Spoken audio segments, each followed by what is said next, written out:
Hey guys, what's going on out there this afternoon? Hey, it is Brent Abel here, WebTennis.com, with another episode of Tennis Mindset, the Tennis Mindset Project. Hope you're having a great afternoon. Hope you had a great morning so far, wherever you might be today. Yeah, wonderful day out in the grass with the boys. Today we had a couple courts going on, and yeah, just a great workout. Just a great workout. Just in making sure we have this one game where two guys are out for the point and the other two guys are playing singles, and someone always comes back in after every point. uh, and I just love to, man, just work like between, like if I'm the guy who's out, one of the guys who's out, I just like to do some volley lunges, some squats, some stretches, whatever it is. I just like to use that as a fitness opportunity.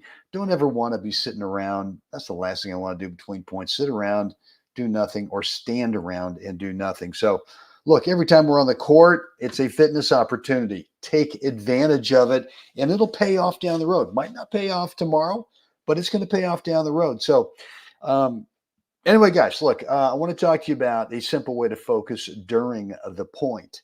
And one of the things I talk a lot about is the between points routine. And that really, what that does is it keeps us emotionally kind of on an even keel, no matter what just happened at the end of the last point, right? You just made the greatest shot of your life, up the lane, screaming winner, crowd goes wild, and rather than going, come on, baby, yeah, baby, whatever, baby, you kind of keep it in and just kind of, it's a professional way of just going, okay, right? And the same thing on the other side of the coin, when you miss an open, wide court's wide open, the guy's falling down over there in the alley, and all you can do is bunt it in there and you chunk it, right? So that one could be a woe is me and let the whole world know about it, as opposed to, okay, stuff happens now and then. Let's just not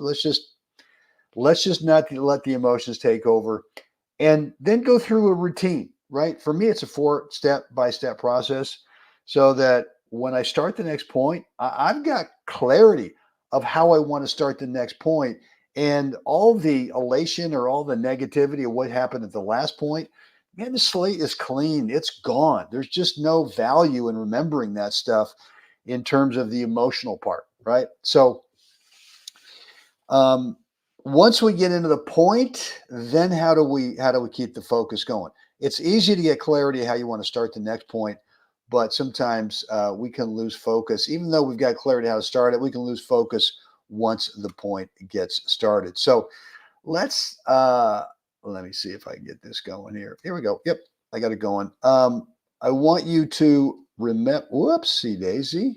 Sorry about that. Yeah.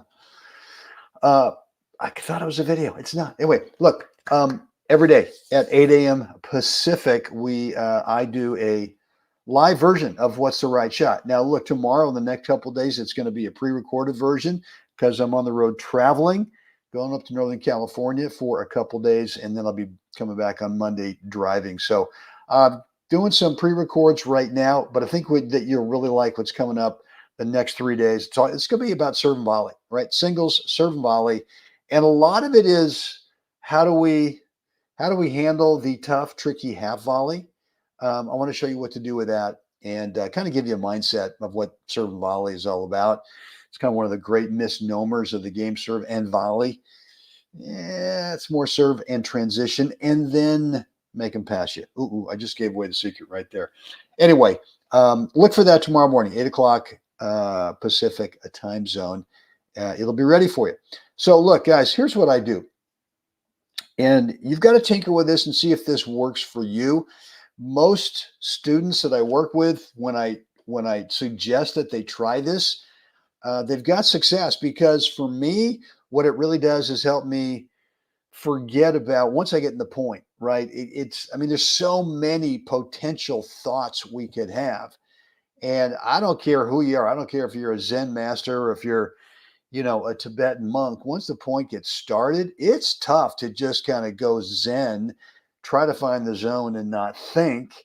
I've tried that and it just doesn't work for me. I'm not saying that you want to overthink it, but I am proactive with what I do so that it eliminates those thoughts such as how to execute this backhand, how to execute this topspin forehand, right? How to execute this, and I'm talking about swing tech, right?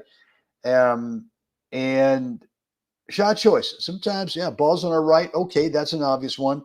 If you're right-handed, it's gonna be a forehand, right? Then the sub-menu drops down. Shot choice number one, shot choice number two, three, four, five, six, right? And by the time that you decide which one, it's too late. You really haven't committed to one. So what I like to do, and this goes kind of back to old school with Tim Galway with his bounce hit suggestion, which at the time I thought was kind of goofy.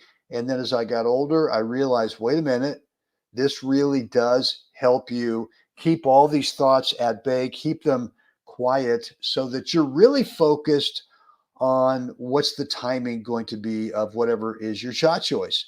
And so you can try the bounce hit, but for me, what works better is a pure, long, drawn out exhale right through contact. And so, for example, if I'm serving, put the toss up there, finish my tossing motion, look at the ball, and I'm making sure that as I go through the ball up on top, it's really an exhale. I don't grunt, maybe a little bit in the serve, but most of the time it's just an exhale.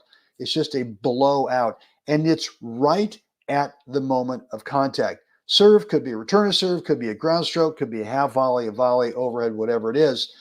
And the reason I like that is that if I'm just thinking about what's the timing of when I'm going to exhale right through the moment of contact, I don't know. Just for me, it kind of cleans up all those other thoughts that just kind of go away because I'm really focused. I am proactively focused on that exhale, which means that whatever ball I hit over there and whatever comes back, okay, I'm trusting my initial shot instinct. Well, that took me some time to practice and trust. I'm not saying that's just like a light switch you can switch that you can just turn that on and off. You're going to have to practice that initial shot choice. Whatever your instinct is, stick with it. Just stick with it and trust it. And then once you do that, then the exhale to me is just like gold. I mean, first of all, it relaxes me through the ball. I don't feel tight. I like to see how long I can make the exhale. Sometimes we grunt in a way that grunts in. We get tighter, we get stronger, right? Rather than exhale and flowing out through the ball more. And so what I'm going to suggest to you, if you want a simple way to focus during the point, is you've already decided how you're going to start the point, right? Let's say you're serving to the deuce side, right-handed server. You decide, you know what, I'm going to take this guy out wide into the alley. Okay, so my tactical focus from there on out is pretty much whatever comes back, we'll just take it from there. I know that's not a formula other than we can't control what really comes back, right? We can go ahead and initiate the start of the point, but we can't fully control the outcome of the point. All that you can do is trust that it's okay to stay in the point if you have to, and it's okay to be able to say to yourself, I'm assuming the ball's coming back, that's okay, and whatever does come back, we'll just instinctively take it from there. And for me, the focus during the point of when I'm instinctively, I'll just take it from there, it's really just the timing of that exhale. When am I going to blow out through contact? So I want you to try this. It really helps me a lot. It's helped a lot of my students. And I think it'll kind of make things a lot more simple for you during the point. For me, it used to be that I was, all the teaching I did over the years, I got so into stroke technique, way too much. And if I was to go back and teach on the court now, I would teach very minimalist stroke technique, kind of paring away, really getting down to the basics, and then really digging into, let's do some coaching. Let's look at shot choice and where do you want to move to next on the court. And that's basically it. I mean, shot choice is training your instincts for what's the right shot, right? I mean, I get a lot of players who come to me and say, hey, I want you to help me with my forehand. And I go, okay, first thing I'm going to do though, is I'm going to get someone out here and you guys are going to play 4, 5, 6 games. And I'm going to watch, I'm going to observe, And if you're telling me that the forehand's what you want to work on, I'm going to look less at technique and I'm going to look at more what your instincts are, depending on where you are in the court and depending on where your opponent is in the court, and see where your shot choice is. And also, of course, where you move into next in the court to enhance that shot choice. Lots of times players have got good technique and the shot choice is okay, but they don't know how to follow up with court position afterwards, right? They hit the forehand, looks pretty good, but they just kind of shuffle back to the middle, waiting to see what happens, as opposed to, wait a minute, that's a pretty good ball going up the line there. Wait a minute, that's a pretty good ball going cross court. I've stretched my guy out. I got to come in. A lot of the time, I got to come in is just not part of the program. So got a little bit off topic here, but I just want you to think about the exhale and think about it more as a blowing out right through contact, as opposed to a grunt, which sometimes, I mean, I'm not saying that all grunts aren't an exhale, aren't a release, but I've seen a lot of grunts where they're really tight. They come in and they make the muscles tighter, and you don't get that free flow out through the ball, that confident free flow out through the ball. Yeah, there you go. Guys, hope this has been helpful today. What do we got next here? Yeah, look, if you love this stuff, go ahead and like this video. Would appreciate it. Subscribe to the channel and click that notification bell. And if you've not taken a look at this course that I put together a little bit over a year ago, I highly encourage you to do so, because for me, over the last 15 months, it's been the biggest difference maker in my playing career. You know, I went from 11 national titles in November of 2022 to just a couple of weeks ago, maybe a week ago, to number 20. So that's 9 in 15 months. And it was the first 11 was over 40 years. So 11 in 40 years and then 9 in 15 months. What changed? It's all in the noggin. It's how you think. And I really had just sort of been in denial about this for so long, thinking that, you know, the mental, yeah, I knew the mental part was important, but for me, it was more about, well, just kind of be a little Marcus Aurelius on this, kind of be Mr. Stoic, right? If you miss a ball, don't show any emotion. You know, if you hit a great shot, be a pro and just kind of slough it off, no big deal.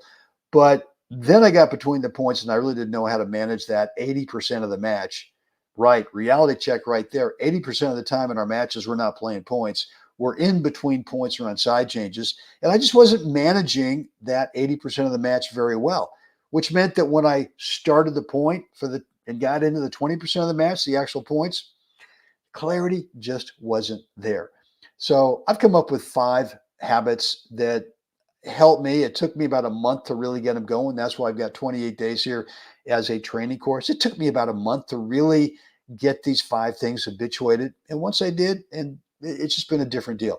So if you're, let's take the other extreme. Let's say that you're not closing out matches, right? You're getting up a lead in the set of the match, and I'm not going to say you're choking, but let's call it you're just kind of hoping, right? You're hoping that the other opponent, or you're hoping the opponent over there just kind of gives it to you, or not trusting that you can get through the finish line, right? And so we start playing a little bit differently. We play a little bit tighter, a little bit more nervous, a little bit more anxious. And so this course will help you get through that and train a different messaging system, if you will, that changes everything. So again, webtennis.com/SLR 5 habits. The link is down below in the description area. Got any questions, just shoot me an email, Brent@webtennis.com. Guys, would love to read your comments and respond down below in the comments area. Always love to do that. And if you want to keep the comments private, just go ahead and shoot me an email, Brent@webtennis.com. That is it for me today for the next 3 days. Look, I'm going to still be posting content every day, 8 o'clock in the morning for What's the Right Shot, and then 2:30 in the afternoon, we're doing some tough love with some tennis, with the Tennis Mindset Project. I hope this has been helpful today, guys. Thanks for hanging out. As always, we have to get out there. We got to help someone else have a spectacular day. Gang, see you again next time.